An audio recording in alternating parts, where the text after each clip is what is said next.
So let's see. But yeah, it looks like it's in ruins. It looks pretty crazy. I like it, guys. It looks pretty awesome. Um, Man, it almost looks like it has like messed up ether in it, but maybe that's just me thinking too much to it. But it looks cool, guys. I can't wait to explore it. So I don't know if it's like a city we get to explore, or like a world kinda, or if it's like a dungeon. I'm not really sure. Either way, though, the fact that we get to explore Garlemald in some way, shape, or form is kind of exciting in its own right. So, with that, it's pretty hype for me. So that's very, very cool. Man, that's crazy, man. The story is gonna go crazy. That I will say. Okay, so the next thing we're gonna talk about is the let me see, the new raid that they revealed. So I'm gonna be honest with you guys. I don't really know how to pronounce that. So it's Pandeonium, I guess. I don't know, but this is the new raid that has been revealed as well. Um, the only thing I don't know, because they didn't say yet, is it going to be a normal raid, like a 8-man raid, or is it going to be an alliance raid with 24 players? I'm not really sure.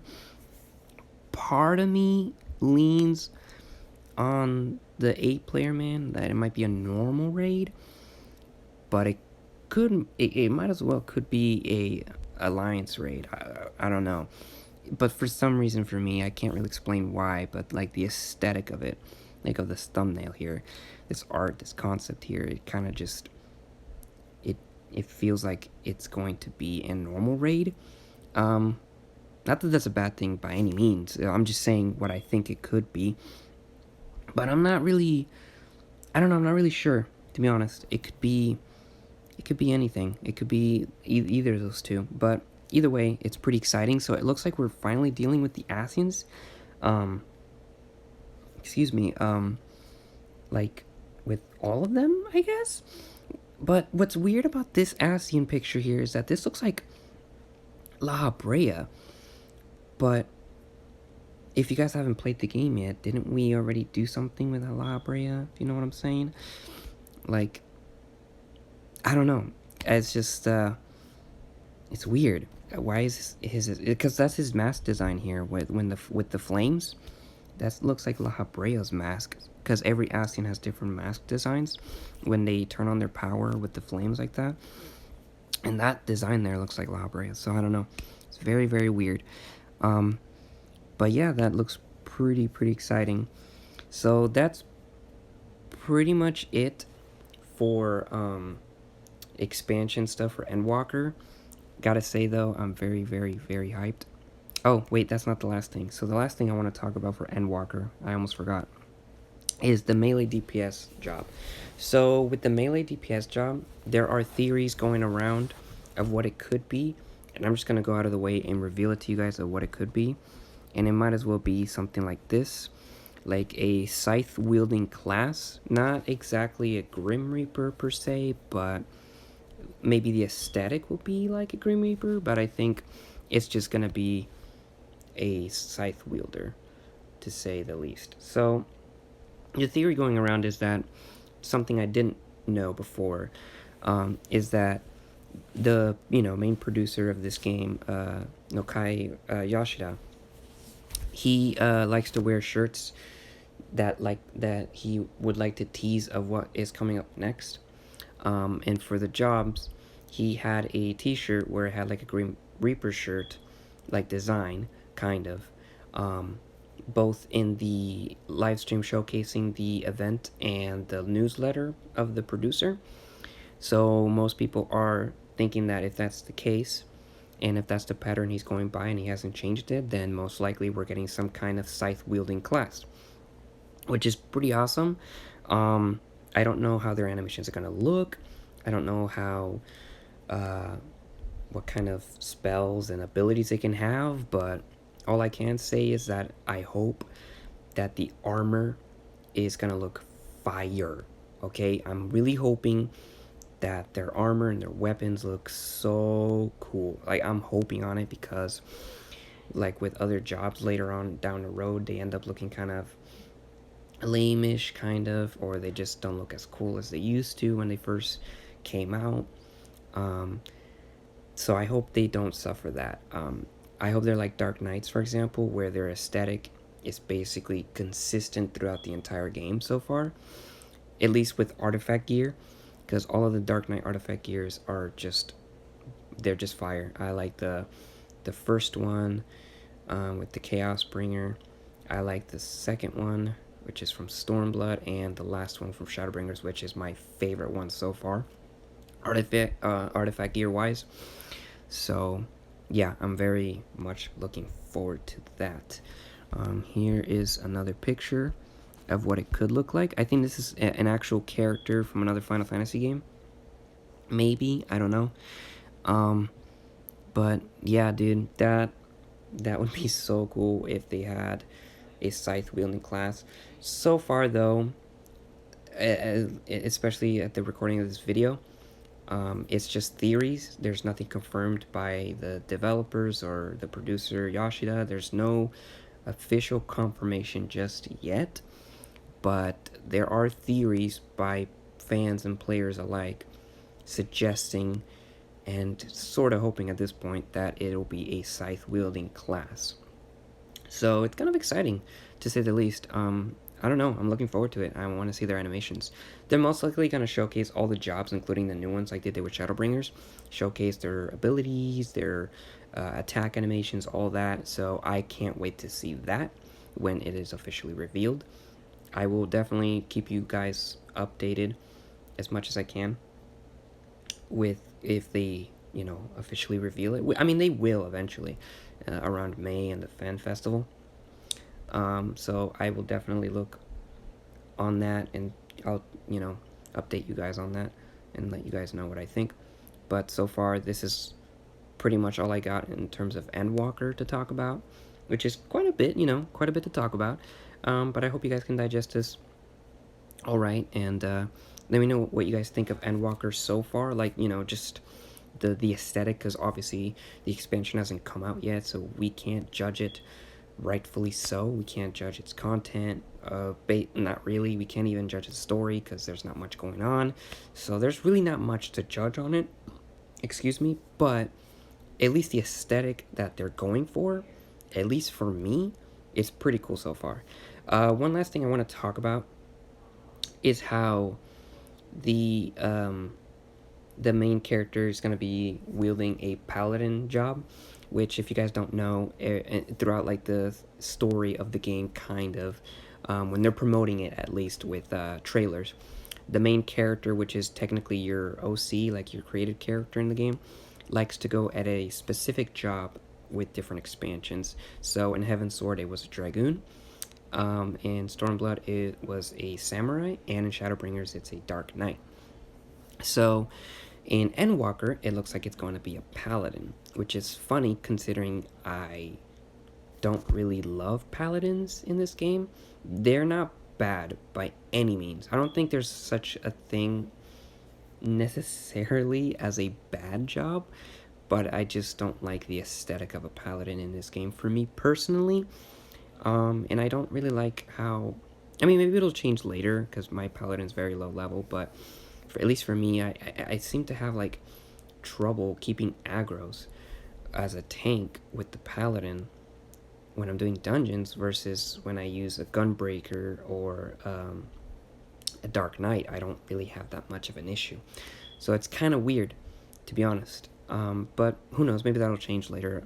Either way, though, the what's it called, the trailer did kind of hype me up for it, so I'm definitely gonna level up my paladin, and I might do what I did in Shadowbringers, which I also plan on doing New Game Plus with all the expansions. I might just immerse myself in the story more, like in Shadowbringers, and just play as a paladin in Endwalker, because in Shadowbringers I played, and I'm still playing, the last bits that I'm playing throughout the entire expansion of Shadowbringers as a Dark Knight, and I will say it does enhance the story for me personally. I think that in itself might be kind of a personal thing. Maybe it's not the same for everyone, but for me, it definitely makes it more immersive and just cooler in a way, since that's kind of what the trailers are promoting as that job in that specific expansion. I don't know. It's just something about that. It's very cool. I don't know. Something about that is just very cool. So I don't know.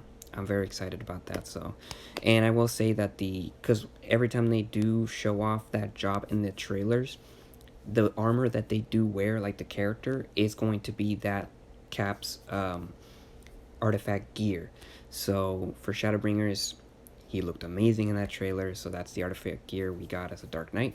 And in Endwalker, that paladin that they showed is the artifact gear for Endwalker, and my goodness, it might be the best artifact gear for paladins in the entire game. Maybe, I don't know. That's just what I think. Let's just look at how it looks one more time. Oh, look at that. That look at the shield and the armor. It's very medieval looking, and it looks kind of classic for a knight. But it works. I don't know. I like it. Like, there's something about its simplicity of the aesthetic that I kind of like, you know? It may not be the most flashy looking armor, but it looks... I mean, it has a lot of armor. Don't get me wrong. I just don't think it's very flashy like you see in these other fantasy games with paladins, for example. This looks more like a sort of regular classic style knight. But still, it looks cool. I like it. Let's look at the cape real quick that it has. That right there. Wow, that looks cool. I do like how it has like the weird design on the back with the swords. And it's all white. But inside the cape, it's blue. Ah, that combo. You know, like me and like blue and white, it's a good combo most of the time. And I'm digging that. That looks very cool. And it looks like it has a hood. And I'm hoping that in the game itself, you will be able to use the hood. And it would be even better if the visor action for this armor is the hood, where you get to put it up or down. I do hope that would make the armor even better. And I'm honestly hoping on it, because this armor would look much cooler, in my personal opinion, with the hood up. I just think that's what it would look cooler that way. I mean, it would still look cool even with the hood down in the game, but I don't know, if the hood was up and you are allowed to have the hood up, oh my gosh, that would look so fire. That I'm actually digging I'm not gonna lie to you guys, I'm digging the armor. I'm digging this artifact gear. It looks, just look at that. Oh my goodness, dude. That looks cool. I like it. I'm digging it. I'm honestly digging it, guys. It looks cool. So that's basically it for Endwalker for now.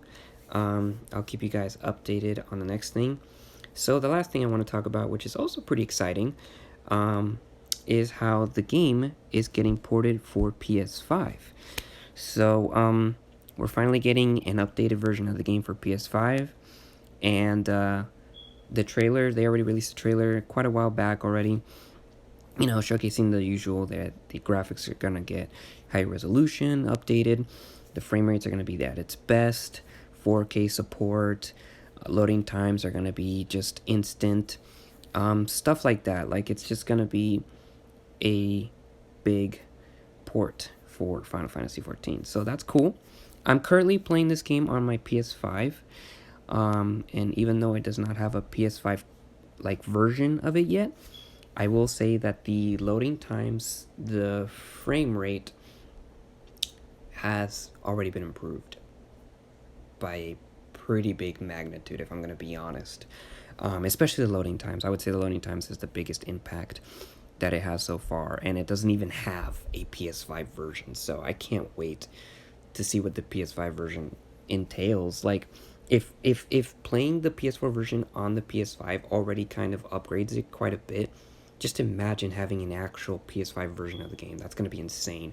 So I can't wait, guys. So far, the experience has been better on the PS5 for me, because, like I said, the loading times are super fast compared to PS4.